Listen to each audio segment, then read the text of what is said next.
जय हिंद to all the officers. कैसे हो आप लोग? उम्मीद करता हूँ बहुत ही अच्छे होंगे। मेरा नाम है Prateek. Welcome to Galaxy Classes. दोस्तों, वापस से एक इम्पॉर्टेंट अपडेट देखने को मिली है। यूएस के हाल ही में चुन के राष्ट्रपति आए डोनाल्ड ट्रंप, यहाँ पे इन्होंने बात करे भाई साहब तुलसी गेबार्ड, जो एक हिंदू है, इनको यहाँ पे यूएस का सबसे बड़ा पोजीशन दे दिया है। और दोस्तों, ये स्पाई चीफ बन चुकी है। अब आप बोलोगे ये कैसे हो सकता है? भाई ट्रम्प है तो भाई कुछ भी हो सकता है। बड़े अमेजिंग आपको यहाँ पे अपॉइंटमेंट्स भी देखने को मिले। तो आज के वीडियो में जानेंगे कि आखिर यहाँ पे नेशनल इंटेलिजेंस एजेंसी का इनको चीफ बनाया है। लगभग 18 स्पाई एजेंसीज की ये दोस्तों क्या है, ये दोस्तों लीड करेगी। क्या है पूरी कहानी, क्या इनका पूरा बैकग्राउंड है, सब यहाँ पे डिटेल में डिस्कस करेंगे। चलिए अब दोस्तों बात करते हैं कि आखिर हमें सबसे पहले इस इवेंट में क्या देखने को मिलता है। ठीक है, तो यहाँ पे जो तुलसी गेबार्ड है ना, ये भले ही हिंदू है बट इनका यहाँ पे भारत से कोई लेना देना नहीं है। कई लोग को नहीं पता है कि ये इंडियन ओरिजिन की नहीं है। ठीक है, ये इंडियन ओरिजिन की अगर देखा जाए दोस्तों नहीं है, ये अमेरिकन ही है। इनकी जो माता जी थी उन्होंने दोस्तों अमेरिका में रहते रहते ही दोस्तों हिंदू धर्म को अपना लिया था। बट इसका ये मतलब नहीं है कि ये दोस्तों हिंदू ओरिजिन की है या सॉरी इंडियन ओरिजिन की है। इससे कोई चीज साबित नहीं होती। पर ठीक है, हिंदू प्रैक्टिसिंग कर रही तो हम इसको बोलेंगे भाई पहली हिंदू बन गई जो यहाँ पे स्पाई चीफ बन गई यूएस की। तो यहाँ पे बात करें डीएनआई, जिसको यहाँ पे दोस्तों बोला जाता है डायरेक्टर ऑफ नेशनल इंटेलिजेंस। ठीक है, ये कोई मामूली ओहदा नहीं है भाई साहब, ये बहुत बड़ा पोजीशन है और यहां पे तुलसी गेबार्ड को मिला है। किसने दिया है दोस्तों? तो यूएस के 47th जो यूएस के प्रेसिडेंट है, क्या है इनका नाम? डोनाल्ड ट्रंप जी।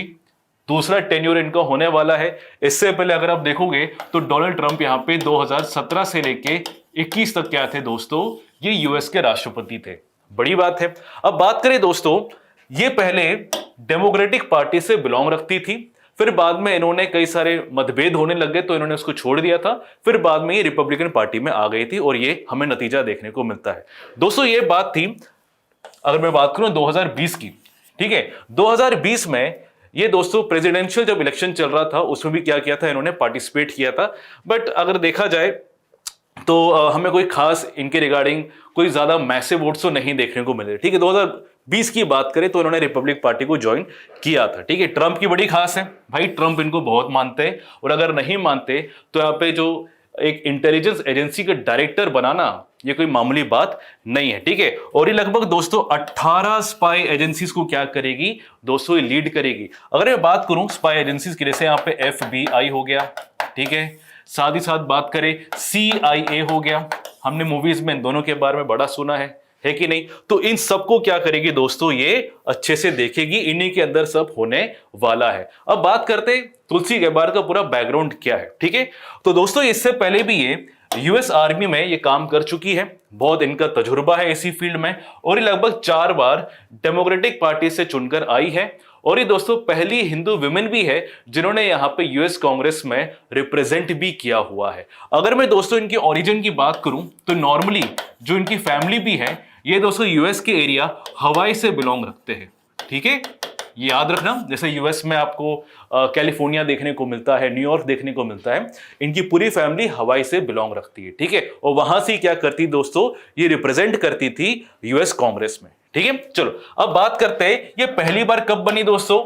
ये दोस्तों 2012 में रिप्रेजेंटेटिव बनती है यूएस हाउस की। ठीक है, याद रखना, और ये दोस्तों हवाई से इनका पूरा नाता है। अगर इनकी बात करूं जो इनका पूरा पर्सनल बैकग्राउंड है, ये दोस्तों 1981 में ये दोस्तों बॉर्न होती है, हवाई में रहती है।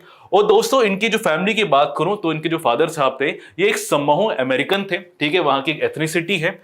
इनकी मां ने दोस्तों क्या किया था, हिंदुइज्म में कन्वर्ट अपने आप को कर लिया, प्रैक्टिस करने लग गई थी, और तब से देखोगे इनका नाम हिंदू पे ही पड़ा हुआ है। ठीक है, अगर मैं इनके पति की बात करूं तो ये दोस्तों एक सिनेमेटोग्राफर है, इनका नाम है अब्राहम विलियम्स। इन्हीं से दोस्तों इनकी क्या शादी हुई थी। चलो अब बात करते, आखिर हमें यह जानना जरूरी है क्या तुलसी गेबार्ड भारत के लिए सही है। देखो हम नॉर्मली क्या है, सेंटिमेंटल है। हम जब भी सुनते हैं कि भाई कोई इंडियन ओरिजिन या इंडियन नाम से कोई अमेरिका में बन जाता है, जैसे सुंदर पिचाई जी बन गए थे गूगल के CEO। ठीक है ना, अगर आप देखोगे तो सत्य नडेला माइक्रोसॉफ्ट के बन गए थे, ऋषि सुनाक यूके के बन गए, तो हम बड़े हो जाते हैं कि चलो कोई इंडियन ओरिजिन का बना है। पर पहली बात तो इंडियन ओरिजिन की नहीं है, इनका कोई नाता नहीं है। पर हाँ, इनकी जो माँ थी उन्होंने हिंदू प्रैक्टिस यहाँ पे आप कह सकते हो अपनाया था, फिर बाद में इनको हिंदू का टैग मिल गया। चलो, बट हाँ, ये ट्रंप की भी विरोधी पहले हुआ करती थी। इन्होंने जो बाइडेन को भी भर भर के विरोध किया है, जो उनका इराक का पॉलिसी था, और जो इन्होंने यहाँ पे, अगर आपको याद होगा, ईरान का एक जनरल था, उसको भी यहाँ पे ड्रोन अटैक से ट्रंप ने मरवा दिया था। ठीक है, इन्होंने सख्त विरोध किया था, बोला ये बिल्कुल क्या है, असंवैधानिक है, आपने कैसे कर लिया। और यहाँ पे इंडिया की बात करें दोस्तों, तो यहाँ पे इंडिया के लिए ये ठीक साबित हो सकती है। क्यों? क्योंकि ये पाकिस्तान के खिलाफ बहुत बात कर चुकी है। पाकिस्तान का जो एक टेररिज्म का पॉलिसी है, पाकिस्तान का जो फॉरेन पॉलिसी रहा है रिगार्डिंग इसी चीज को सपोर्ट करने में, आतंकवाद को लेके, इन्होंने भर भर के क्या किया, पाकिस्तान को क्रिटिसाइज किया है। साथ ही साथ अगर बात करूं, जो इस्लामिक एक्सपेंशनिस्ट पॉलिसी जो अभी कई सारे कंट्रीज अपना रही है, उसमें बांग्लादेश भी हो गया। अगर आपको याद हो, हाल ही में बांग्लादेश का एक बहुत ही ऑफिशियल बंदा आप कह सकते हो, उसने क्या बोला यहाँ पे कि हमें सेक्युलर शब्द, सोशलिज्म जो शब्द है, हमें अपने संविधान से निकालना चाहिए। उनकी आप कह सकते हो प्रपोजल है। तो कई सारे कंट्रीज यहाँ पे इस्लामिक जो एक एक्सपेंशनिस्ट का पॉलिसी वो अपना रहे, ये सख्त खिलाफ है उसकी। ठीक है, क्योंकि जो टर्की का, अगर आपको याद हो, जो लीडर है जिसका नाम है अर्दोगन, भाई सख्त विरोध करती है कि भाई इनका जो पॉलिसी है कि हम यहाँ पे इस्लामिक रिपब्लिक जो पहले हजारों साल पहले हुआ करता था, वही हम वापस से वो एरा लाएंगे, ये बोलती कि बिल्कुल गलत है। तो इंडिया पॉइंट ऑफ व्यू से देखा जाए तो यहाँ पे ये अच्छी साबित हो सकती है डिप्लोमेटिकली। बाकी तो भाई जियोपॉलिटिक्स में कोई किसी का दोस्त या कोई किसी का दुश्मन नहीं होता, इट्स ऑल अबाउट इंटरेस्ट। ठीक है, अगर आपको याद हो, इसने क्या नाम था इसका राष्ट्रपति का, बशर अल असाद। इस टाइम क्या हुआ था दोस्तों, जब यहाँ पे ओबामा का जब एडमिनिस्ट्रेशन था, है ना, तब यहाँ पे देखोगे सीरिया में राष्ट्रपति हुआ करते थे, इनका नाम था बशर अल असाद। ठीक है, ओबामा के एडमिनिस्ट्रेशन ने क्या किया था दोस्तों, सपोर्ट किया था उन सारे ग्रुप्स को जो इस राष्ट्रपति के क्या खिलाफ कर रहे थे, बगावत कर रहे थे। तो यहां पे इन्होंने बोला, तुलसी जी ने, कि भाई साहब आप ये कैसे कर सकते हो। ठीक है, अच्छा खासा यहां पे पूरा चीज चल रहा है, तो अब यहां पे जो इस्लामिक जो एक प्रवोक वाली जो नीति अपना रहे हो इस लीडर के खिलाफ, इसकी क्या जरूरत है। तो देखोगे इन्होंने बहुत सारे जो लीडर्स हैं उनके खिलाफ, चाहे ओबामा हो, बाइडेन हो या फिर ट्रंप हो, इन्होंने खुल के विरोध किया है। आप कह सकते हो कि थोड़ा एक ब्लंट अप्रोच इनका रहा है। अगर आपको याद हो, जब रशिया यूक्रेन का वॉर चल रहा था, है ना, और इन्होंने बहुत बड़ा आरोप लगाया था नेटो पे, है ना, नॉर्थ अटलांटिक ट्रीटी ऑर्गेनाइजेशन के जितने मेंबर्स हैं, इंक्लूडिंग यूएस में भी, इन्होंने बोला था कि जो नेटो है इसी की वजह से हमें रशिया यूक्रेन का वॉर देखने को मिल रहा है। इवन अभी इलॉन मस्क ने भी बोला, इलॉन मस्क ने भी यही बोला कि भाई नेटो की वजह से ही हमने रशिया को प्रवोक कर दिया और यहां पे हमें वॉर देखने को मिल रहा है। तो इसके वजह से दोस्तों क्या है ना, कि कई जो यूएस के सिटीजन है, इवन यहां पे जो डेमोक्रेटिक पार्टी है, वो यहां पे बोलते हैं कि ये जो तुलसी गैबार्ड है, ये दोस्तों क्या है, ये एंटी नेशनल है। ये दोस्तों क्या है, एंटी नेशनल है, और ये बिल्कुल क्या कर रही है, यूएस को सपोर्ट नहीं कर रही, ये तो रशिया की बातें बोल रही है, पुतिन की बातें बोल रही है। तो ये चीजें आपको देखने को मिलेगी। अगर आपको मैं साल के हिसाब से बताऊं तो दोस्तों इन्होंने डेमोक्रेटिक पार्टी को 2022 में ही क्या कर दिया था, लीव कर दिया था। फिर बाद में दोस्तों ये रिपब्लिक पार्टी, मतलब जो अभी की जो ट्रंप की पार्टी है, इसको यहां से ज्वाइन करना शुरू कर दिया था। चलो, बहुत ही बढ़िया। देखो इतने बड़े बड़े जो लीडर्स होते हैं, इनके अपने अप्रोच होते हैं। तुलसी गैबार्ड का अपना है, मिलिट्री थोड़ा आप कह सकते हो ये काम भी कर चुकी है उसमें, तो ये थोड़ा ब्लंट अप्रोच इनका रहा है। ठीक है, अब बात करते हैं जो डीएनआई, जो डायरेक्टर नेशनल इंटेलिजेंस की बात करें, जो इनको एक बहुत बड़ा ओहदा मिला है, लगभग 18, आप इमेजिन करो दोस्तों, 18 स्पाई एजेंसीज को क्या करेगी दोस्तों, लीड करेगी। पूरा यहां पे जो भी डिसिडेंट्स होंगे ये ट्रंप को बताएंगी।